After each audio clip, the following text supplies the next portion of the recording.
একটি ডাস্টবিন, তার গায়ে ঢালা হচ্ছে দুধ, পরানো হচ্ছে ফুলের মালা, দেয়া হচ্ছে টিকা, এমনকি অর্পণ করা হচ্ছে ফল। কিন্তু এটা কোনো রসিকতা নয়। ভারতের একটি মন্দিরের বাইরে ঘটে যাওয়া এমন দৃশ্যের ভিডিও এখন সামাজিক মাধ্যমে ছড়িয়ে পড়েছে। প্রশ্ন উঠছে, এটা কি নিছক ভুল নাকি অন্ধভাবে অনুসরণ করার এক অদ্ভুত উদাহরণ? ঘটনাটি ঘটে শ্রাবণ মাসে। মন্দিরে তখন ভক্তদের ভিড়, পূজা দিতে আসা মানুষের আনাগোনায় মুখর চারপাশ। মন্দিরের বাইরেই রাখা ছিল ইঁদুরের মতো দেখতে একটি বিশেষ ধরনের প্লাস্টিকের ডাস্টবিন। পার্ক, উদ্যান কিংবা জনসমাগম স্থলে এমন নকশার ডাস্টবিন প্রায় দেখা যায়, কিন্তু মন্দিরে আসা কয়েকজন দর্শনার্থী সেটিকে ডাস্টবিন হিসেবে চিনতে পারেননি, বরং তাদের চোখে সেটি হয়ে উঠল কোনো দেবতার মূর্তি। একজন এগিয়ে এসে শুরু করলেন পূজা। গায়ে ঢালা হলো দুধ, লাগানো হলো টিকা, এরপর দেয়া হলো ফল, পরানো হলো মালা, এমনকি অর্পণ করা হলো ফলও।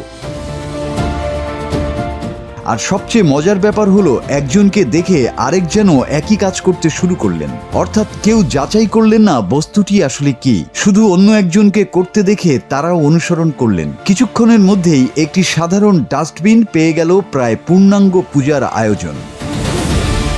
ভিডিওটি সামাজিক মাধ্যমে ছড়িয়ে পড়তেই শুরু হলো হাসি, বিস্ময় আর বিতর্ক। কেউ মজা করে লিখেছেন, ঈশ্বরও নিশ্চয়ই বাকরুদ্ধ হয়ে গেছেন। আবার কেউ প্রশ্ন তুলেছেন, কোনো কিছু না জেনেই শুধু অন্যকে দেখে অনুসরণ করার প্রবণতা আমাদের কোথায় নিয়ে যাচ্ছে? কারো কাছে এটি নিছক একটি হাস্যকর ভুল। আবার কেউ মনে করছেন ঘটনাটি অন্ধভাবে অনুসরণ করার মানসিকতার একটি উদাহরণ। কে জানতো পাটনার এই ডাস্টবিনের ভাগ্যে এমন সম্মান অপেক্ষা করছে? তবে ঘটনাটি আমাদের জন্য একটা প্রশ্ন রেখে যায়, আমরা কি সত্যি বিশ্বাস থেকে কিছু করি, নাকি কখনো কখনো শুধু অন্যকে দেখে অনুসরণ করি? এই ঘটনার পর থেকেই শুরু হয়েছে নতুন বিতর্ক। এমন অন্ধ আচরণ ধর্মের মূল শিক্ষাকেই প্রশ্নবিদ্ধ করে কিনা তা নিয়ে চলছে আলোচনা। প্রশ্ন হলো, যাচাই না করে কোনো কিছুকে অলৌকিক বা পবিত্র বলে মেনে নেয়ার এই প্রবণতা কি নিছকই অজ্ঞতা, নাকি আধুনিক যুগের এক বড় সামাজিক সংকট? ধর্ম আমাদের বিবেক, জ্ঞান ও সত্যের পথ দেখায়, অথচ অন্ধ হুজুগ আর অজ্ঞতা অনেক সময় সেই শিক্ষাকেই পেছনে ফেলে দেয়।